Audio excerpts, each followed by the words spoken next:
श्री कृष्ण चरित्र कल की लीला नंबर 12 का अगला भाग। क्षीराब्धि गमन। यह सुन पत्नी अति प्रसन्न हुई।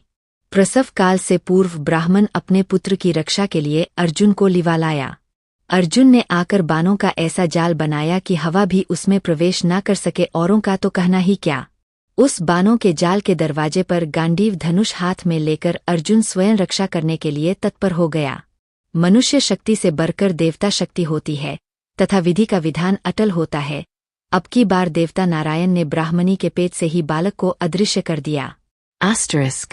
इस अद्भुत घटना से दुखी हो ब्राह्मण ने अर्जुन से कहा, अर्जुन तुम मृत्यु को प्राप्त हो जाओ, तुम्हारा गांडीव धनुष भी नष्ट हो जाए जिस पर तुम्हें गर्व है।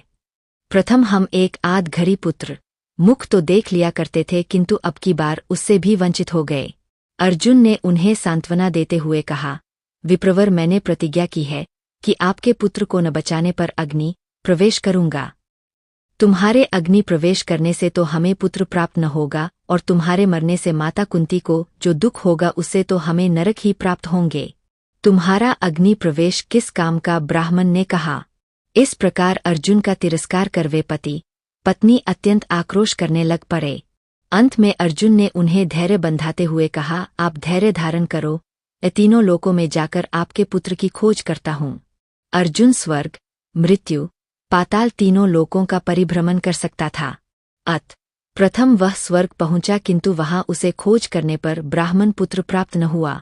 वहां से अर्जुन आठों लोकपालों के पास गया, किंतु वहां भी ब्राह्मण पुत्र को न पाकर अर्जुन पाताल लोक गया।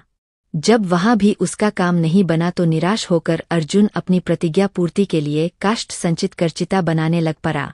भगवान श्री कृष्ण ने अर्जुन को चिता बनाते देख उससे पूछा, अर्जुन यह क्या कर रहे हो? अर्जुन ने प्रत्युत्तर में भगवान से इत्थम्भूत सब वृतांत कह सुनाया। कृपानिधि दयालु भगवान श्री कृष्ण चक्रवर्ती महाराज जी ने अर्जुन से कहा, अर्जुन चलो अब हम तुम्हारे साथ ब्राह्मण पुत्र की खोज करने के लिए चलते हैं, शायद बालक प्राप्त हो जाए। हमारी खोज करने पर भी यदि ब्राह्मण पुत्र प्राप्त न हुए तो तुम अग्नि प्रवेश करना। भगवान श्री कृष्ण चक्रवर्ती महाराज जी के साथ अर्जुन नंदीघोष नामक रथ पर चढ़कर लोकालोक पर्वत तक उसमें गए। वहां रथ को छोड़कर आगे का मार्ग वह पैदल ही अतिक्रमण करने लग पड़े। मार्ग में अंधकार हो जाने पर भगवान श्री कृष्ण चक्रवर्ती महाराज जी ने प्रकाश के लिए सुदर्शन चक्र को आगे किया। सुदर्शन चक्र के प्रकाश में वे आगे बढ़ने लग पड़े, किंतु उसके तेजपुंज प्रकाश को अर्जुन सहन नहीं कर पा रहा है।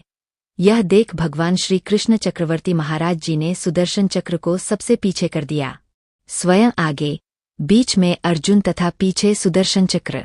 इस प्रकार मार्ग अतिक्रमण करते हुए वे शेषशिया देवता के स्थान के निकट जा पहुंचे। वहां की स्वर्ण रत्नों से जलित भूमि को देख अर्जुन को अत्यंत विस्मय हुआ। श्री कृष्ण अर्पणमस्तु।